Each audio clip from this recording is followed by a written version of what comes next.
Assalamualaikum warahmatullahi wabarakatuh. Kami dari kelompok 1 ingin mempresentasikan tentang pengaruh disiplin dan penelitian terhadap kinerja karyawan. Berikut nama anggota kelompok kami. Yang pertama ada Ayunda Maharani, yang kedua Krisna Maulana Akbar, yang ketiga Elsa Septiani, dan keempat Mahapati Ceta Ugama, dan terakhir ada Muhammad Rifat Maulana.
Poin pertama dalam uji hipotesis ada uji T. Menurut Ghazali, uji T atau tes digunakan untuk dapat mengetahui pengaruh masing-masing variabel berdasarkan parsial berdampak signifikan pada variabel dependen. Dasar pengambilan keputusannya yaitu yang pertama, bila T hitung lebih besar dari T tabel dengan nilai sig lebih kecil dari 0,05, di mana H0 ditolak sedangkan HA-nya diterima. Hal tersebut menjelaskan adanya keterkaitan secara signifikan dari variabel terikat. Yang kedua yaitu bila T hitung lebih kecil dari T tabel dengan nilai sig lebih besar dari 0,05, di mana H0 diterima sedangkan HA-nya ditolak. Hal tersebut menjelaskan tidak terdapat keterkaitan secara signifikan dari variabel tersebut. T tabel diperoleh dari rumus DF sama dengan N-nya adalah jumlah sampel, dikurang K, K-nya adalah jumlah variabel independen, dikurang 1 atau 100, dikurang 3, dikurang 1 sama dengan 96. Berikut adalah hasil uji T dari pengaruh disiplin dan pelatihan terhadap kinerja karyawan. Selanjutnya ada kesimpulan hasil dari uji T. Pada kolom T dan sig, pada tabel koefisien dapat dilihat bahwa nilai T hitung variabel X1 sebesar 9,281 lebih besar dari T tabel yaitu 1,984 dan sig lebih kecil dari 0,05. Hal ini menunjukkan bahwa variabel X1 yaitu disiplin berpengaruh positif dan signifikan terhadap variabel Y yaitu kinerja karyawan.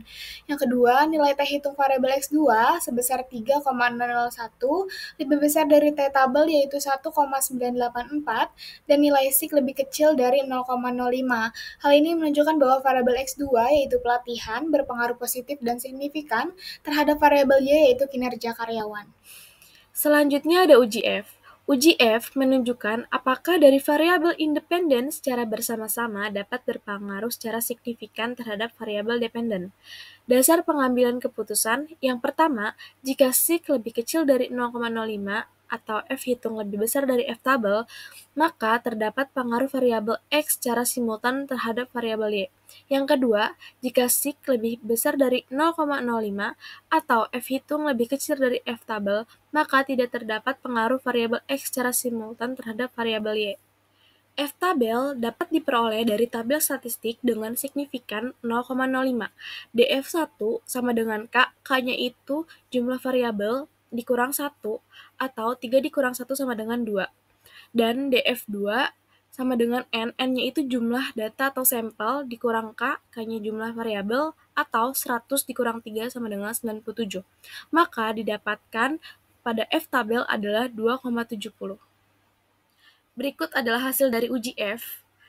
Dari tabelnya ini, terdapat nilai F-nya itu 78,47 dan nilai signifikannya itu 0,000. Karena nilainya jauh lebih kecil dari 0,05, itu artinya signifikan. Jadi, kesimpulan pada uji F ini, pada kolom F dan SIG pada tabel ANOVA dapat dilihat bahwa nilai F hitung sebesar 74,470 lebih besar dari F tabel sebesar 2,70. Hal ini menunjukkan bahwa seluruh variabel bebas, disiplin, dan pelatihan berpengaruh secara simultan terhadap variabel terikat kinerja karyawan. Lalu berikutnya ada uji regresi linear berganda. Menurut Ghazali, analisis regresi berganda adalah penyelidikan di mana bermaksud untuk membuktikan ada ataupun tidak pengaruh antara variabel bebas terhadap variabel terikat.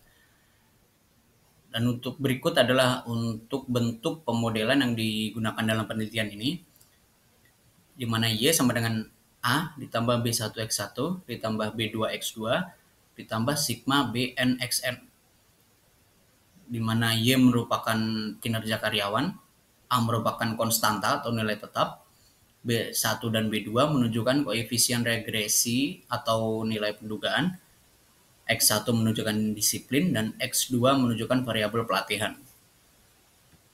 Lalu di sini ada hasil uji regresi linear berganda. Kita lihat pada tabel understandized coefficient di kolom D. Di sini menunjukkan konstanta sebesar 6,705.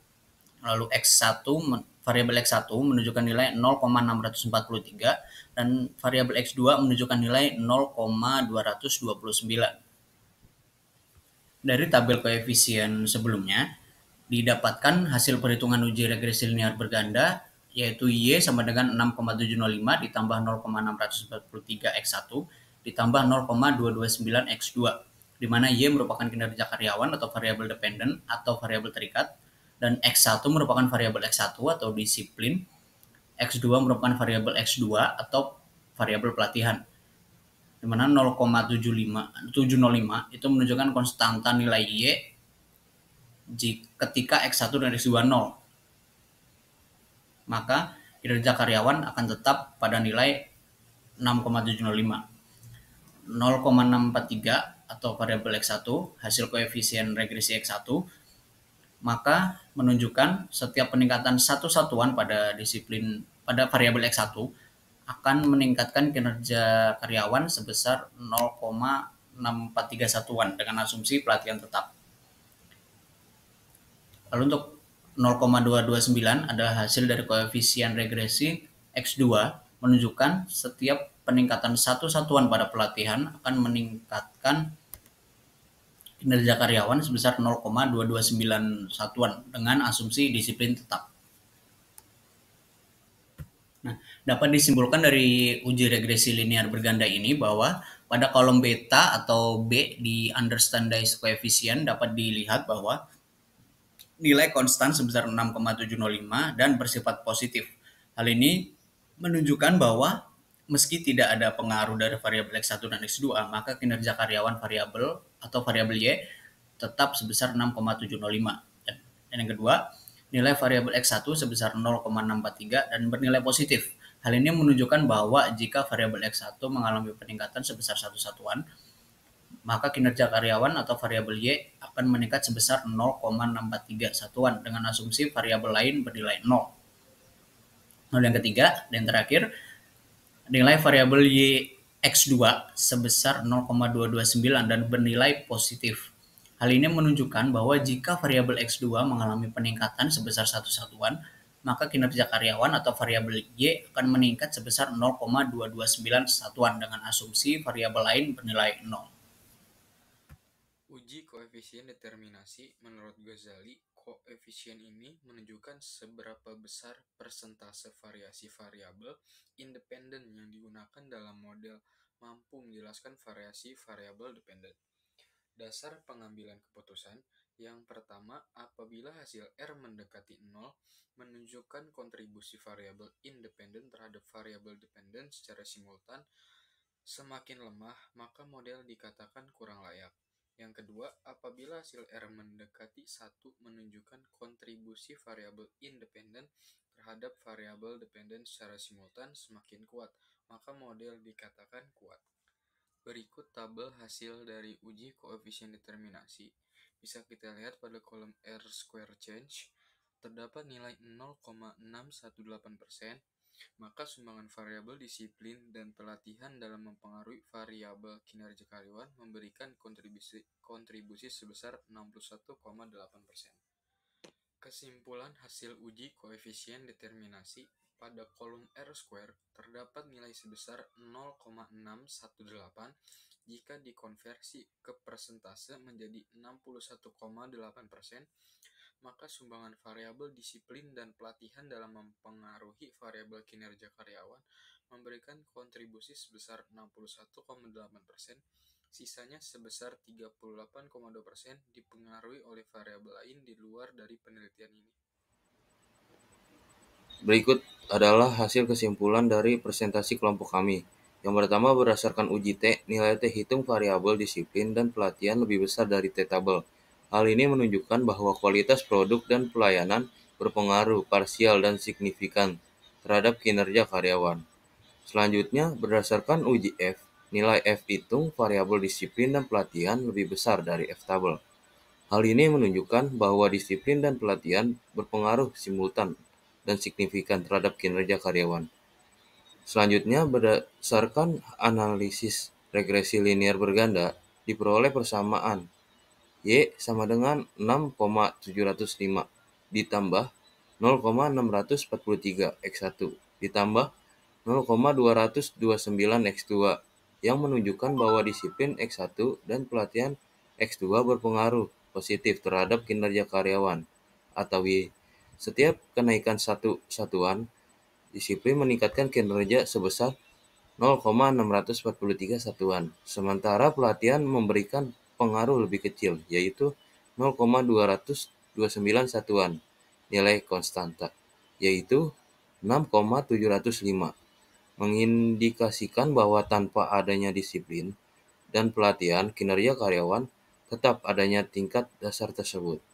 Selanjutnya, berdasarkan hasil uji koefisien determinasi atau R pangkat 2 sebesar 0,618 dijadikan persen menjadi 61,8%, membuktikan bahwa kedua variabel ini mampu menjelaskan 61,8% variasi kinerja karyawan, sementara 38,2% sisanya dipengaruhi oleh faktor lain di luar model penelitian. Dengan demikian, model regresi ini cukup baik dalam memprediksi pengaruh disiplin dan pelatihan terhadap kinerja, meskipun masih terdapat faktor eksternal lain yang perlu dipertimbangkan dalam penelitian lanjutan. Sekian presentasi dari kelompok kami, kurang lebihnya mohon maaf. Wassalamualaikum warahmatullahi wabarakatuh.